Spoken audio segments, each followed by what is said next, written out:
Bakit kaya mas pinili ni Renz Abando na hindi muna magpa-drop sa paparating na PBA Rookie Draft this year mga buddy? At yan ang ating pag-uusapan sa araw na ito. Nagdesisyon nga si Renz Abando na hindi muna sumali sa PBA Rookie Draft upang mag-focus sa kanyang international basketball career. Pagkatapos ng kanyang mga matagumpay na taon sa collegiate level at sa Gilas, Pilipinas, nagkaroon siya ng pagkakataon na maglaro sa ibang bansa na nagbigay sa kanya ng malaking pagkakataon sa kanyang professional na basketball career. Ang pagpursue ng international opportunities ay maaaring magbukas ng mas maraming pintuan para sa kanyang pag-unlad bilang manlalaro at mahasa pa ng gusto at ma-develop ang kanyang basketball skills.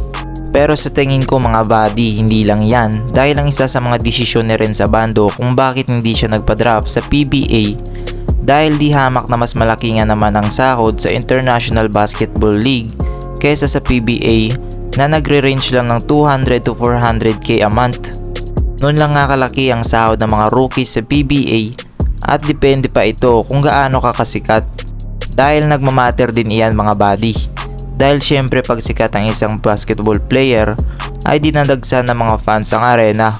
So syempre madaming fans, malaki ang kita ng basketball arena at views sa social media ng mga basketball channels. So mabalik tayo mga buddy. Kaya yan rin siguro ang isa sa mga rason dahil sa contract salary ng PBA na sobrang baba kumpara sa mga international leagues.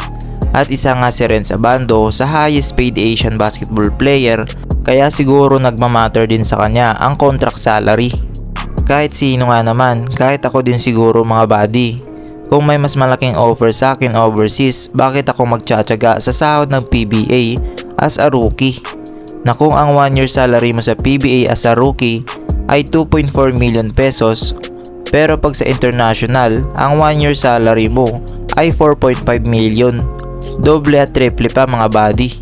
Ayun pa man mga buddy, tumangging magbigay ng tiyak na detalye si Renz Abando tungkol sa kanyang destinasyon para sa darating na season. Kung siya ba ay magdi-debut sa Japan B-League o babalik siya sa Korean Basketball League o maglalaro para sa ibang koponan. So yun lang muna mga buddy, ano ang masasabi nyo sa naging desisyon ni Renz Abando? I-comment lang sa baba at huwag mo rin kalimutan na mag-subscribe. Maraming salamat.